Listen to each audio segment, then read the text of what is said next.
He created the universe. To him belong the heavens and the earth. The ever-living, he is the first.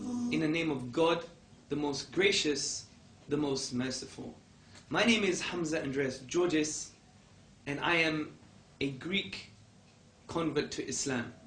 I came to Islam approximately 8 years ago. Today I want to briefly speak to you about the Quran itself. Now, the Quran is the book of the Muslims. And this book is a very unique book according to our tradition. Why do I say this? I am saying this because the concept of faith, the idea of faith, the idea of belief from an Islamic perspective is not based upon blind faith. It's based upon something that we have to think about. This is why in the Arabic language, the word for faith is iman. And it comes from the word to feel secure. So it means your belief is actually secure.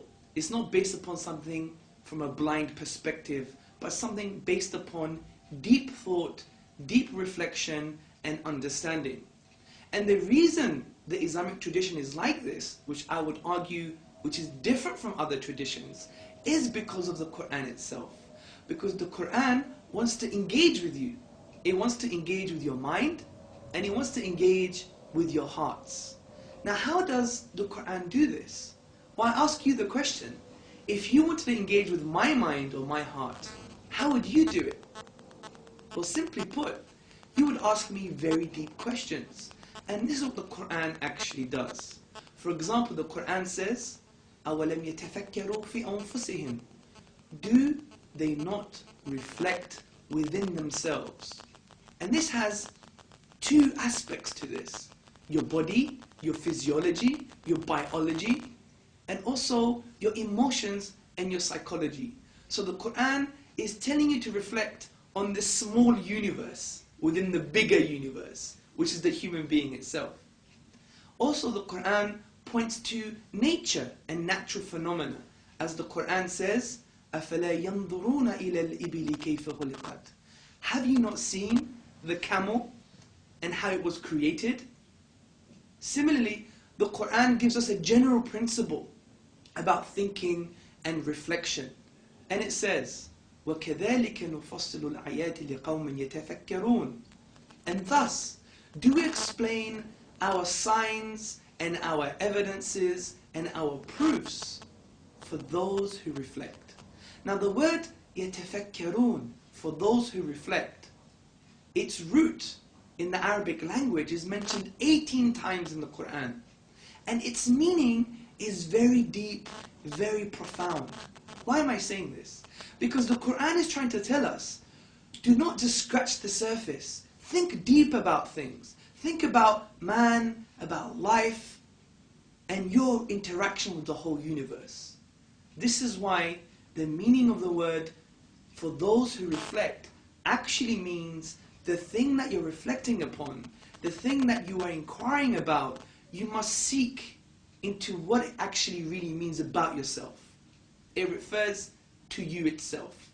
This is why in the Islamic tradition, a lot of the questions asked by the companions of the Prophet Muhammad, peace and blessings be upon him, the answers were referred back to them. What does it mean for you in a deep, profound way? For example, one of the companions came to the Prophet Muhammad, peace and blessings be upon him, and asked, tell me about the hour. And the Prophet replied, what have you done about it? To make this big, huge, complex question turn into a simple discussion. What does it mean for you? Now you may think this is very unique for the Islamic tradition and very unique for the book called the Quran, which is the book of the Muslims. I agree. But the Quran actually goes even further than this. It actually challenges the whole of mankind. In the second chapter, the 23rd verse, the Quran mentions, وَإِن كُنْتُمْ فِي رَيْبٍ مِّمَّا نَزَلْنَا عَلَىٰ عَبْدِنَا فَأْتُوا بِسُورَةٍ مِّن مِّثْلِهِ وَادْعُوا شُهَدَاءَكُم مِّن دُونِ اللَّهِ إِن كُنْتُمْ صَادِقِينَ. And if you're in doubt, talking to me, talking to you, talking to those who want to reflect and think. If you are in doubt about this book, which we have sent down to our servant, referring to the Prophet Muhammad, peace and blessings be upon him, then bring one single chapter like it and call on your witnesses and your supporters and your helpers besides God, if you are truthful. So what the Quran is doing is engaging with the whole of mankind, engaging with his mind, with his heart, and with his doubts. This is why I would like to end with the words of the Prophet Muhammad, peace and blessings be upon him, when he said, the cure to ignorance is to ask and learn, and in this light, we as humanity should proceed. Thank you very much for listening. My name is Hamza Andreas Tzortzis. He created the universe, to him belong the heavens and the earth, the ever-living. He created the universe, to him belong the heavens and the earth, the ever-living. He is the first, he's the owner